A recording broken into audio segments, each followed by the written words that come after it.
And Aaron Collins is in Coutts, Alberta, where the standoff continues. Aaron, what's the situation at the blockade this evening? Well, Ian, the day started here with the RCMP insisting that this road to the U.S. border needed to be cleared today.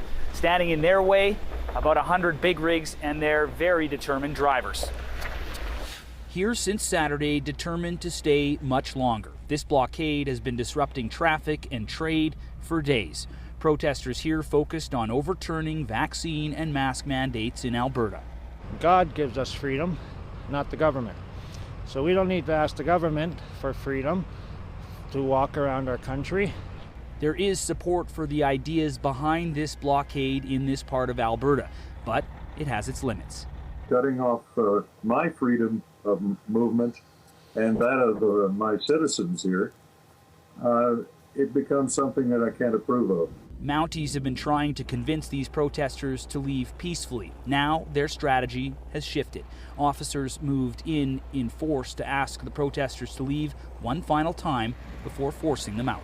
Today, our members here on the ground made inroads to go and start to clear vehicles from the northbound lanes of the blockade.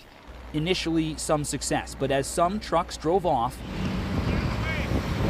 even more drove in, breaching the RCMP barricade and setting back plans to clear this road.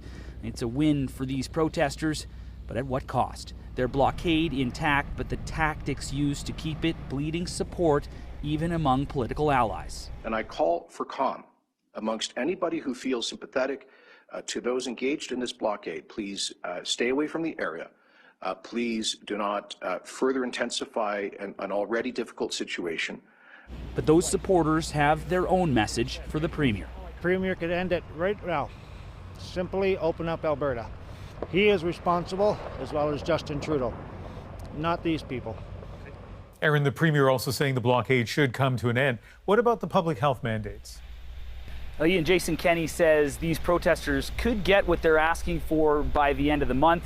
The RCMP needs to have this opened much sooner than that. Still, the people in these trucks are digging in. You add it all up, and there is continued gridlock on the road to the U.S.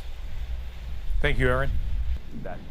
I'm with you. There's no weakening, guys. They can leave. But the only way I'm leaving is in a cruiser. Yes. There you go. You know what? 100%. That's right. You know what? Who's here? So who's going to stay? I'm scared. Hey. Who's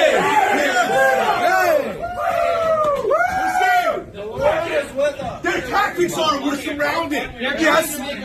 Yes. It's all morale out. Keep up the morale. You already started. The ones that want to leave can leave. If you're worried about funds, the GoFundMe will pay the fine. We have money. Alex, they can issue us a ticket for a highway traffic act. That's all they can do.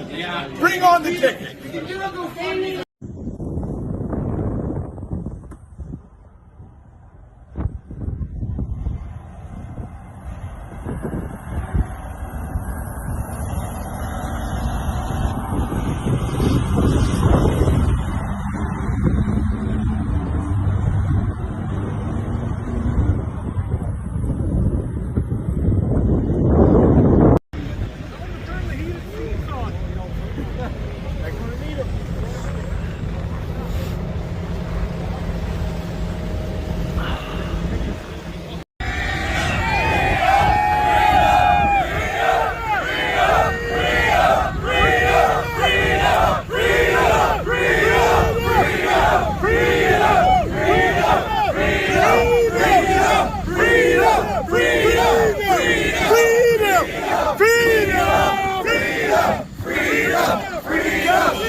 So guys, as you can see, cops are lined up here right now.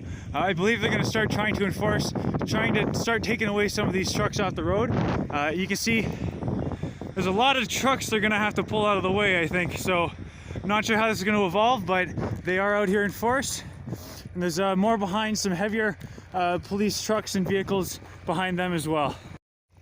And if you want to help the legal defense of the truckers now who are facing this, you got to go to truckerlawyer.ca.